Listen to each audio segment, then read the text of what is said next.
Okay then, right.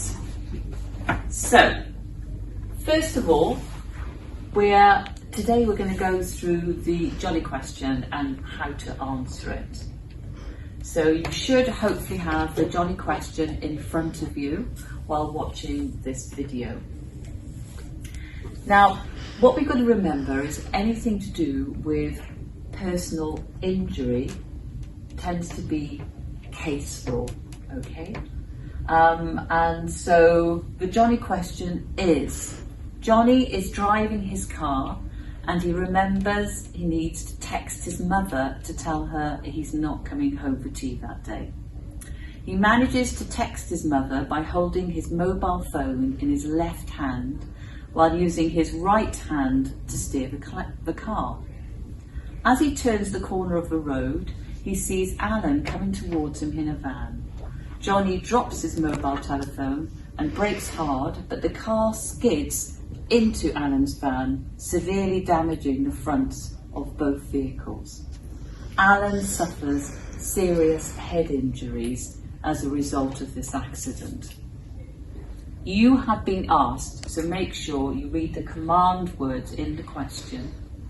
Advise Johnny as to whether he is liable for Alan's injuries. Okay, so looking at general liability as far as negligence is concerned. So the way to approach this is throughout your whole question is that you're going to be stating the law, you're going to be explaining the law, and you're going to be applying it.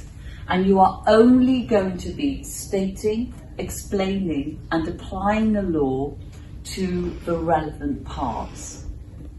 Okay, so you are going to start off straight away with engaging with the question. So for Alan to succeed in an action in negligence against Johnny,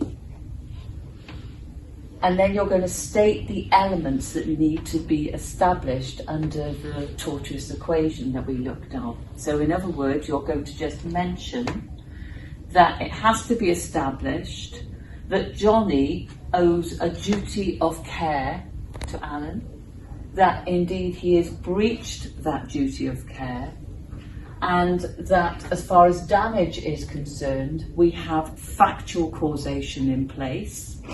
So factually can prove that in fact Johnny was the cause of Alan's injuries, and that damage is not too remote.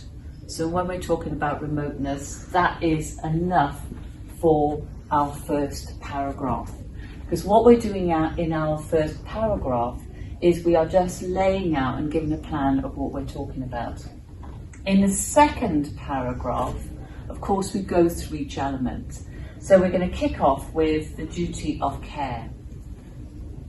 So initially, we're going to state, and state is basically define. Now, I would go straight for caparo, because that is the main case that we have been using up until now. So I would state that Caparo Industries is the modern test that we have been using, which was based on the neighbour principle, which was established in Donoghue versus Stevenson, 1932. Okay, so we have been using that test. And Caparo, the test we were applying was based on foreseeability, proximity, and was it just and fair to be successful as, to establish that duty of care? Is it just and fair that that particular person or organisation should owe that duty of care? However, we also have to consider the effect of Robinson. So state the full name of the case. It was a Supreme Court case, and that was 2018. So state what that effect is and how that in fact affects what we've actually got to look at. And so what we have to do is we have to apply any case law which we could draw a direct analogy between and the facts of that particular scenario. Okay. Now, in this particular case, we have an established duty of care.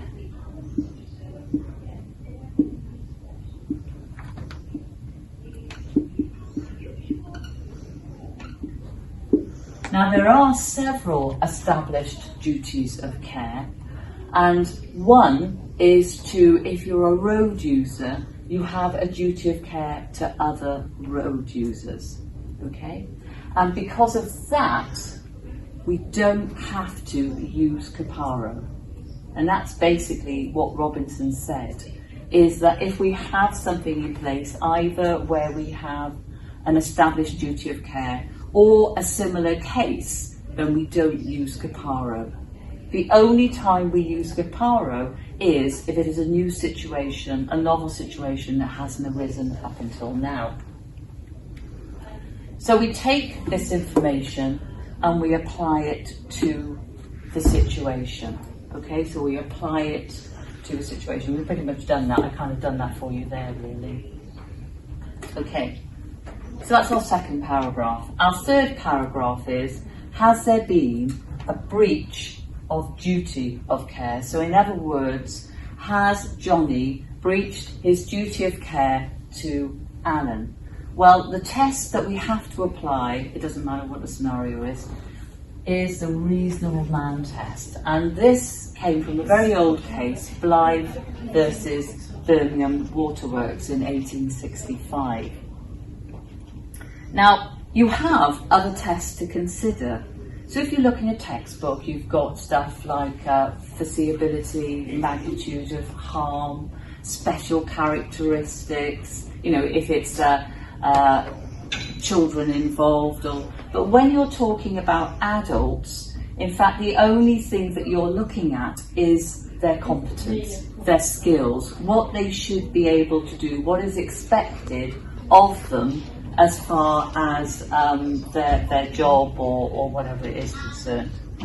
And of course, what we know is that the standard of care from the case of Nettleship versus Weston 1971 of a driver, a qualified driver, we do expect them to be competent. And that was stated in the case of Nettleship versus Weston. So you can see that everything we're going through, we're stating the law, we're explaining it, we're giving a case example for everything, and we're applying it. But the key thing to think about for breach of duty of care is not to go through every test. Only use the ones that apply. The bit you have to use, and there's no excuse for this, is the reasonable man test, but obviously that will vary depending on what the facts of your scenario are. Okay, so let's say we pass those, everything's going very badly for Johnny, and we get to paragraph 4. So, if the tests above, so we've established the duty of care and we've explained why, and we've noted from the facts in the scenario why we believe that, and the same as far as breach of duty is concerned, we can then go on to the final test. And the final test is basically the result of the damage, and made up of two things.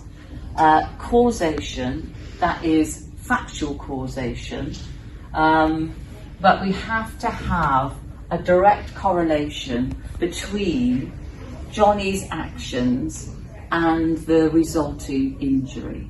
Okay, so there has to be a direct cause. If there isn't a direct cause, then that means that negligence fails.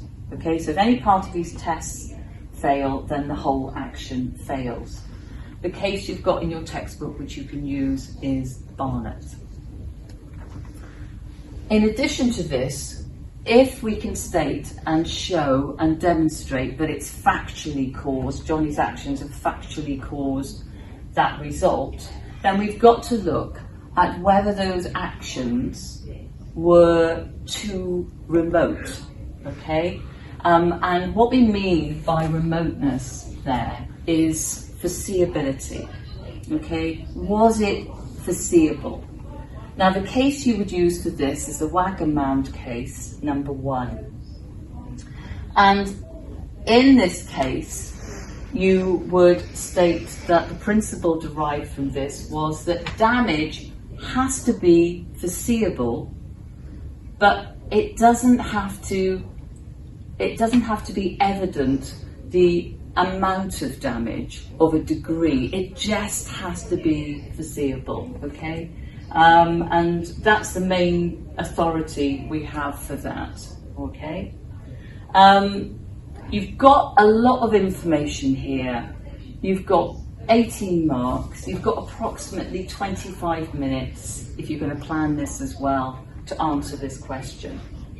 So you don't have time to go into masses of detail for any of these cases. But the trick is, if you can do a little bit of detail for some of them, then that will add depth to your answer.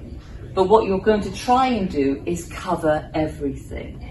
And the important part is not necessarily the facts, unless you can draw an analogy between the facts of what's going on and your question. But the important part is to state what the legal principle was that was derived from the case. That's like the key bit that you definitely have to include.